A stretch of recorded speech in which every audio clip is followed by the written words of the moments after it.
மக்களவைத் தேர்தலுக்காக கூட்டணியை இறுதி செய்யும் பணியில் திமுக மும்மரமாக ஈடுபட்டுள்ளது. காங்கிரஸ் கட்சிக்கு புதுச்சேரியும் தமிழகத்தில் 9 தொகுதிகளும் ஒதுக்கீடு செய்யப்பட்டுள்ளன.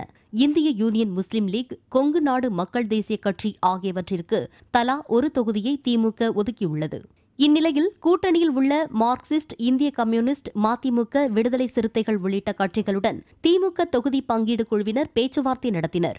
இதைத் தொடர்ந்து விடுதலை சிறுத்தைகள் கட்சிக்கு 2 தொகுதிகளை ஒதுக்குவது என்று உடன்பாடு ஏற்பட்டது. இதற்கான ஒப்பந்தத்தில் மு.க.ஸ்டாலினும் திருமாவளவனும் கையெழுத்திட்டனர்.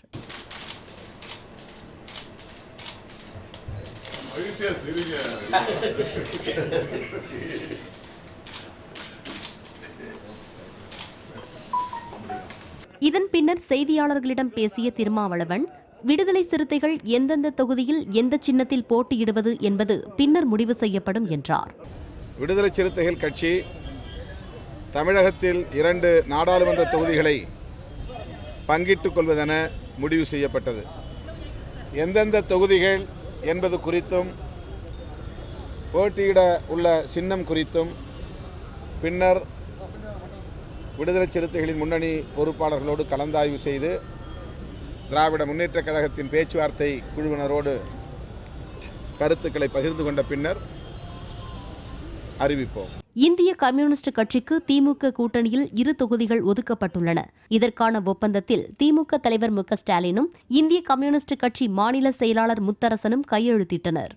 திராவிட முன்னேற்ற கழகத்தினுடைய தலைமையில் இருக்கிற கட்சிகள் ஒரு மகத்தான பணியை மேற்கொண்டு இருக்கிறது.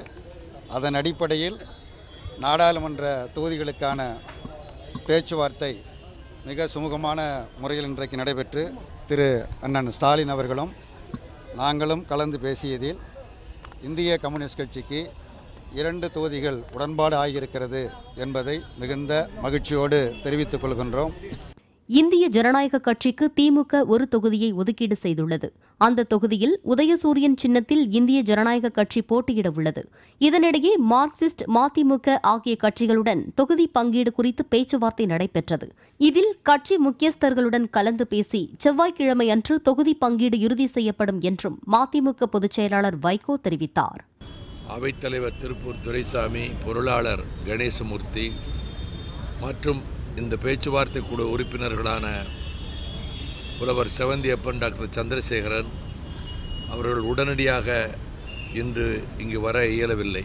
நாளை காலையில் தாயகத்திற்கு வந்து அங்கே நாங்கள் எங்களுக்குள் கருத்துக்கள் பரிமாறிவிட்டு அதற்கு பிறகு நாளை மாலைக்குள் அவர் உயிர் சகோதரர் தளபதி ஸ்டாலின் அவர்களையும் சகோதரர் துரைமுருகன் அவர்கள் தலைமையில் அமைக்கப்பட்டிருக்கின்ற அந்த பேச்சுவார்த்தை குழுவுடனும் சந்திப்பதற்கு முடிவு செய்திருக்கிறோம்.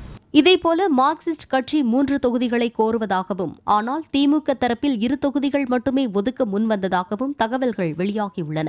இதனால் தொகுதி உடன்பாடு எட்டப்படவில்லை என்றும் தகவல்கள் வெளியாகியுள்ளன. மதிமுக, மார்க்சிஸ்ட் கட்சிகளுடன் செவ்வாய்க்கிழமை அன்று தொகுதி உடன்பாட்டை இறுதி செய்ய திமுக திட்டமிட்டுள்ளதாகவும், இதனால் 5ஆம் தேதிக்குள் திமுக கூட்டணி தனது தொகுதி பங்கீடு பணிகளை முழுமையாக முடித்து தேர்தல் பணிகளை தொடங்கும் என்றும் தகவல்கள் வெளியாகியுள்ளன.